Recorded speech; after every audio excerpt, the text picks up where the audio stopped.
Hello எல்லாருக்கும் வணக்கம். என் பேரு ஆதர்ஷ். இந்த முதல் ஓடிஐ முடிஞ்சு போயிருந்திருக்கு. ஆஸ்திரேலியா அந்த மேட்ச் 7 விக்கெட் கையில வச்சுட்டு ஜெயிச்சிருந்திருக்கா. அப்ப இந்த ரிவ்யூக்குள்ள போயிடலாம். பிளேயிங் 11 ஆரம்பிச்சோம்னா, இந்தியாவோட 11 பத்தி பேசச்சே, நான் என்னோட ப்ரீவியூ 11ல சொன்ன 11 நான் முதல்ல படிக்க போறேன். And take into account the batting positions in that 11 compared to the 11 they picked in this match. So நான் பேரை படிச்சுட்டு இன்னும் கொஞ்சம் எலாபரேட் பண்றேன். என்னோட 11ல வந்து கேஎல் ராகுல் 4, ஸ்ரேயஸ் Iyer 5, Axar Patel number 6, if fit Nitish Kumar Reddy number 7 இந்த மேட்சை விளையாடினர். 3 front line fast bowler Arshdeep Singh, Mohammed Siraj, Prasidh Krishna. அப்புறம் நான் Washington Sundar head of Kuldeep Yadava நான் குறை சொல்ல மாட்டேன். இந்த பிச்சுக்கு கரெக்ட் தான். அவ எடுத்த 11 நம்ம பார்த்தோம்னா, இப்ப நான் முன்னாடி சொல்லியிருந்திருக்கேன், நிறைய தடவை நான் இது சொல்லியிருந்திருக்கேன். 12வது ஓவருக்கு முன்னாடி 2வது விக்கெட் விழுந்ததுன்னா, கேஎல் ராகுல் should bat at number 4. 12வது ஓவருக்கு அப்புறமா 2வது wicket விழுந்ததுன்னா, then if the platform is set, there is a case to send Shreyas Iyer at number 4. இந்த கேஸ்ல வந்து கஷ்டமான பிச்சு. ஸ்ரேயஸ் ஐயர் 4 எது இருந்தாலுமே ஸ்ரேயஸ் ஐயர் 4, அக்ஷர் பட்டேல் 5, கேஎல் ராகுல் நம்பர் 6. டெஸ்ட் கிரிக்கெட்ல ஓபன் பண்றவர் போய் இந்த மாதிரி ஒரு கஷ்டமான பிச்ல number 6, 21 for 2 in 6.1 overs. So அந்த கைட்லைன் படி ஹாஃப் தட் கைட்லைன். அந்த கேஸ்ல setting Shreyas Iyer at 4 no matter what. அந்த பவுன்ஸ் கொஞ்சம் வந்தது. இதனால நான் வந்து ஷார்ட் பால் விளையாட முடியாதுன்னு நான் சொல்ல மாட்டேன். நான் சொன்னதே கிடையாது. நான் என்ன சொல்றேன்னா, இந்த சீம் மூவ்மெண்ட் தான் வீக்னஸ் தவிர அந்த ஷார்ட் பால் வீக்னஸ் கிடையாது. அந்த சீம் மூவ்மெண்ட் இருக்கிறச்சே we have seen usually outside the off stump he has been dismissed. In the case he was caught down the leg side. So அதனால தான் நான் அந்த சமயத்துல கேஎல் ராகுல் நம்பர் 4 அனுப்பியிருந்திருப்பேன்.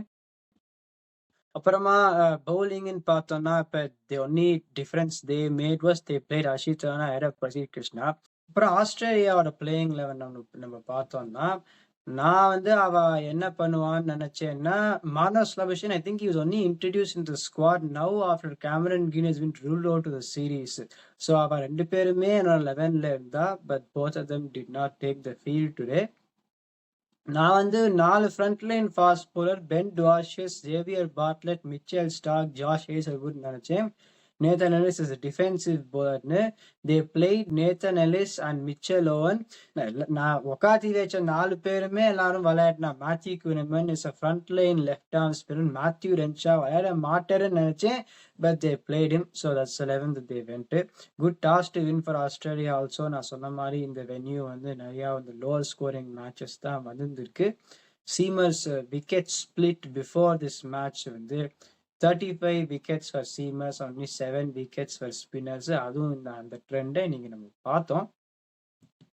எனக்கு ஒரு விஷயம் தான் எனக்கு புரியல. இப்ப இந்தியாவோட பேட்டிங் எப்படின்னு பார்த்தோம்னா, இந்த ஓடிஐ வேர்ல்ட் கப்ல பார்க்கறச்சே ரோஹித் சர்மா, சுப்மன் கில், விராட் கோலி, ஸ்ரேயஸ் ஐயர், கேஎல் ராகுல், ஹர்திக் பாண்டியா ஆர் சூரியகுமார் யாதவ்.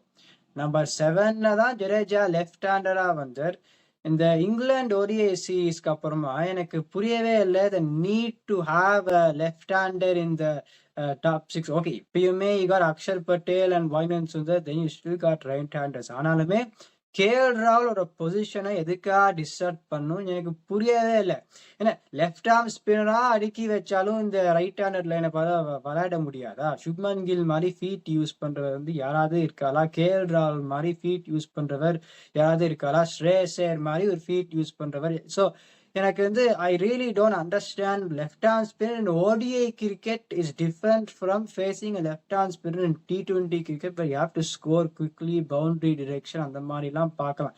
இந்த கேஸ்ல வந்து there is no imperative need that you have to really send a left-hander against a left-arm spinner, especially when the right-handers can play the left-arm spinners. அதனால தான் இவ்வளோ நன்னா பண்ண டீம் போய் எதனால நான் இப்பயும் நன்னா பண்ணாதுன்னு நான் சொல்லலை. கேஎல் ராகுல் நம்பர் 6 விளையாட்டுறதுக்கான அந்த அர்த்தமே கிடையாது. வித்வுட் டெக்னிக்கலி சவுண்ட் டேஸ் எனக்கு அது புரியவே இல்லை. ஆனா அவன் நம்பர் 6 இறங்கி லெட்ஸ் சே இந்தியா 250 for 3 4வது விக்கெட் இருந்தா பவர் ஹிட்டிங் பண்ண போற கடைசியில கேஎல் ராகுல் it rather sent him at 4 and let someone else do the power hitting. So எனக்கு அது புரியவே இல்லை. ஸோ அப்புறம் நிறைய ஒரு டிபேட் வந்துருக்கு இப்போ ரோஹித் சர்மா அண்ட் விராட் கோலியை பத்தி. எனக்கு பொறுத்த வரைக்கும் they played well in this series or they didn't play well in this series, the talk was always இப்போ வந்து let's say ஒரு இப்போ வந்து விராட் கோலி இந்த கேஸ்ல he started off with not scoring a run. அடுத்த மேட்ச் 50, அதுக்கு அடுத்த match 30னா some people may say okay he's going to prove people wrong ன்னு. அந்த 50 அடிக்காத if he scores a slightly lower score than that, people may say இல்ல retire ஆயிடணும்னு people say. எனக்கு பொறுத்த வரைக்கும் ரோஹித் சர்மா விராட் கோலி 2 பேருமே விளையாடணும்.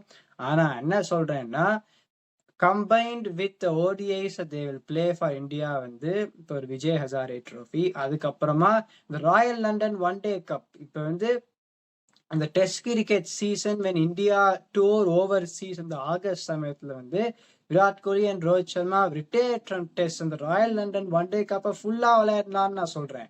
இப்போ அந்த மாதிரி if you match practice for yourself Vijay Hazare trophy, IPL, Royal London One Day cup and then you play the ODIsனா then it can be somewhat feasible. So இந்த மேட்ச்ல இந்த சீரீஸ்ல அடிச்சுட்டதுனால விராட் கோலி ரோஹித் சர்மா வந்து அடிச்சுட்டே போறாளான்னு அப்படியே எழுதி வச்சிருக்கா, எழுதி வைக்கல according to me. So it was always going to be where if you score let's say 150 is either prove some one wrong இல்லைன்னா ரிட்டையர் ஆயிடணும். That was going to be the talk. So நான் இந்த மேட்ச்ல out ஆனதை பத்தி நான் ஒன்றும் பெருசாலாம் நான் சொல்ல மாட்டேன். It is seaming pitch, they are not played for a while. So இந்த மேட்சை பற்றி ஒன்றும் சொல்ல மாட்டேன். அது செல் we have to see in the next few matches. இப்போ இந்த இந்தியா இன்னிங்ஸை பற்றி 2 விஷயம் சொல்லலாம். ஒரு விஷயம் என்னன்னா 25 for 3 match was over then and there இந்த டஃப் கண்டிஷன்ஸ்லன்னு இல்லைன்னா இப்போ 2 பாயிண்ட்டும் யூ கேன் சே. ரெண்டாவது விஷயம் வந்து the stoppages the innings being reduced in length. 37 for 3 12 over, அப்புறமா போக போக 26 ஓவர் இன்னிங்ஸ்னா you only got 14 overs to ramp up the scoring from being in the position you are in tough conditions போது அந்த மாதிரி ஸ்டாப்பேஜஸ் வந்துட்டு இருக்கும்போது I would say that in 2 cases this ODI team has been doing very well. அப்புறம் இந்த மாதிரி conditions இந்த மாதிரி ஸ்டாப்பேஜஸ்ங்கும் போது I don't think people should really be that concerned about what has gone on, if at all any concern சொல்றேன். நான் வந்து batting line up structuring பத்தி தான் பேசுறேன்னு தவிர நான் இந்த மேட்சோட பர்ஃபார்மன்ஸை பத்தி நான் குறை சொல்லவே மாட்டேன். This team has been doing very well. ஆஸ்திரேலியான்னு பார்த்தோம்னா இப்போ வந்து மிச்சல் ஸ்டார்க்கையும் ஜார்ஜ் ஹேசல்வுட்டையும் அவ கண்டிஷன்ஸை பார்த்து ஒரு எக்ஸ்டெண்டட் ஸ்பெல் மாதிரி கொடுத்தா அது கரெக்டான முடிவு தான் from their point of view. அப்புறம் இந்த கேஸ்லயுமே I said they should play ஒரு இன்னொரு 4 ஃப்ரண்ட் லைன் ஃபாஸ்ட் பாலர். இப்போ Matthew Kuhnemann 2 for 26 in 4 overs. எந்த விக்கெட் எடுத்தார்னா அக்ஷர் பட்டேல் வந்து அடிக்க பார்த்துட்டு அவுட் ஆனார். வாஹினன் சுந்தர் வந்து அந்த ஷாட் எதனால விளையாடுன்னு எனக்கு புரியல. ஸோ அதை தவிர Matthew Short none for 17 in 1 over. எந்த impact spinner in this match 0. So அந்த கேஸ்ல வந்து மேத்யூ கூனமனுக்கு பதிலாக ஒரு ஜேவியர் பார்ட்டர் விளையாடிட்டு கூப்பர் கானலிக்கு பவுலிங் கொடுத்திருந்தா they would have been able to bowl with a more of an attacking fast bowling option. நான் இன்னுமே அதுதான் சொல்லுவேன். ஆனா மிச்சல் ஓவனை வச்சு இந்த 4வது பவுலரை ஏமாத்திட்டா. அப்புறம் 2வது இன்னிங்ஸை பார்த்தோம்னா இப்போ எனக்கு முதல்ல எதனால 136 131 ரன்னுக்கு ரெடியூஸ்ன்னு எனக்கு புரியவே இல்லை given the number of stoppages. அப்புறம் அந்த மாதிரி ஒரு லோ ஸ்கோரிங் மேட்சிங்கும் போது பேட்ஸ்மேன் அடிச்சுதான் விளையாட பார்ப்பா. ஹர்ஷ்தீப் சிங் வந்து ஒரு விக்கெட் எடுத்து அதை தவிர இந்த ஃபாஸ்ட் போலர்ஸ் வந்து சரியா போட்ட மாதிரி எனக்கு தெரியல. ஹர்ஷ்தீப் சிங் அதுக்கப்புறமா ஒரு சில வந்து ஷார்ட்டா போட்டார். ஹர்ஷித் ராணா சரியா போடல. முகமது சிராஜும் bowled 1 million but he was not that effective. So நான் இதனால நான் எப்படி சொல்றேன்னா இப்போ ஒரு எக்ஸாம்பிள் இப்போ Australia front loaded the seamers என்ன சொல்றது Mitchell Starc and George Hazlewood. இந்தியாவுக்கு வந்து Axar Patel is a very good bowler. ஆனா இந்த கண்டிஷன்ல வந்து ஃபாஸ்ட் பவுலர் சரியா போடாததுனால அக்ஷர் பட்டேல் வந்து 2வது விக்கெட் எடுக்கணும்னா it shows that the fast bowlers was not effective. Bumrah அந்த சீரீஸுக்கு ரெஸ்டட். அதுக்கப்புறமா Arshdeep Singh you think would start. அதை தவிர 3வது seamer if they are going to play a front line fast பவுலர்னு பார்த்தோம்னா முகமது ஷமி எப்ப திருப்பி வர போறது தெரியாது. Bhuvneshwar Kumar they moved on from him. And Mukesh Kumar மாதிரி ஆப்ஷன்ஸ் எல்லாம் கொண்டே வரல. பிரசித் கிருஷ்ணா விளையாடினாலுமே is he going to be a third seamer தெரியல. Mohammed Siraj is going to be a third seamer தெரியல. Harshit Rana is going to be the third seamer தெரியல. ஸோ அந்த தேர்ட் சீமருக்குன்னு அது தேடுறது it's still going on. When will they get some kind of assurance to say this person will பீன்னு எனக்கு தெரியல. Because unfortunately no one has been putting their hand up. So ஒரு சில கிரவுண்ட்ஸ் இன் சவுத் ஆஃப்ரிக்காவில் வந்து if you want to go with 3 seamers plus Hardik Pandya, அந்த case தான் you have to do a bit more searching according to me. அப்புறமா இப்போ நிதிஷ்குமார் ரெட்டி வந்து 2.1 overs bowling போட்டர். இப்போ நான் சொன்ன மாதிரி இப்போ ஹார்திக் பாண்டியாக்கு ரிப்ளேஸ்மெண்ட்னு எடுத்துட்டு தேர் பிளேயிங் இவர் number 8 and bowling in 2.1 overs albeit in a low scoring match. அது வந்து எனக்கு புரியல. எனக்கு பொறுத்த வரைக்கும் அவர் எந்த மேட்ச் விளையாடினாலுமே அவர் பேட்டிங்ல கொஞ்சம் they have to give him more of a batting chance and more of a bowling chance to see if he can be that backup for Hardik Pandya. ஏன்னா பேக்கப் ஃபார் ஹர்திக் பாண்டியா இல்லாத நிதிஷ்குமார் ரெட்டியை வந்து ஃபார் பேட்டிங் அண்ட் பவுலிங் இருக்கிறதுல எந்த பிரயோஜனம் இருக்கும்? No disrespect, is a very good player. ஆனா இப்ப இருக்கிற சமயத்துல ஒரு 40 அடிப்பார், he can fill in with the ball.